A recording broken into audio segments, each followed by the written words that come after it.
got Philip Turle on set to get a bit more analysis on all of that. Philip, what more can you tell us? Well, let's say the progress has been minimal, but at least Antony Blinken has been back to the Middle East to try to push Israel to stop the bombing raids in Gaza and to allow humanitarian pauses. These are the cities that he's been to over the past 5 days. So a very big whistle-stop tour from Tel Aviv to Ramallah to Amman to Cyprus to Baghdad, and then ending up today in Ankara in Turkey. So a lot of air travel for Antony Blinken. And to be honest with you, Jeannie, it's hard to say whether or not there's been an awful lot of influence on what is going on. The big problem is that Israel is not going to listen to the United States, and we've seen it in the clip today where Benjamin Netanyahu is saying basically, we will carry on the bombing raids. We're not going to allow any humanitarian pauses for the moment until the hostages are released. And Antony Blinken was pushed on the hostage issue, remaining quite tight-lipped about exactly what's going on there, saying that it's an intense focus for both the United States and other countries to help with the negotiations, and that all the other parties involved, the countries he's been going to, are taking part in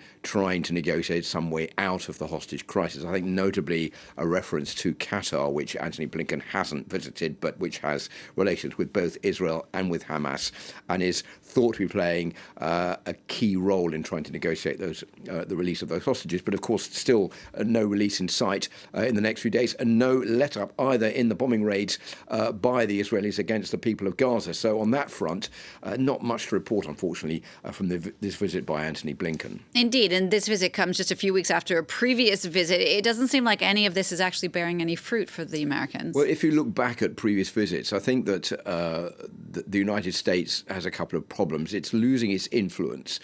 For example, when Joe Biden came to the Middle East a couple of weeks ago, he was going to go to Amman to meet with King Abdullah and with the president of Egypt. That was called off, that visit, after a bombing raid against a hospital.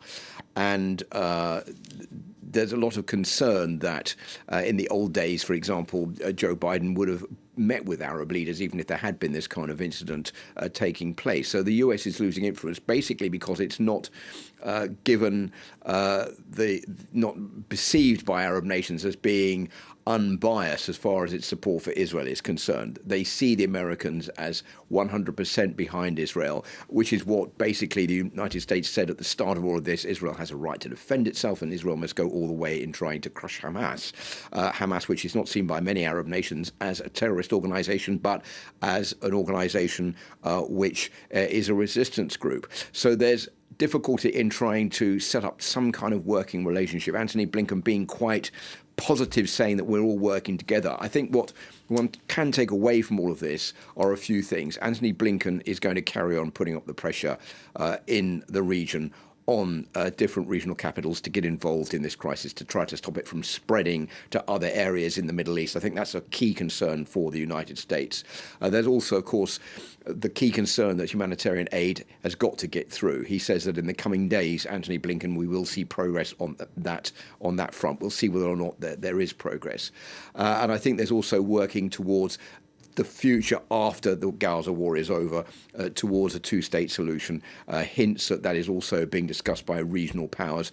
We don't know exactly what that looks like, but that seems to be something that's on the cards as well at the moment.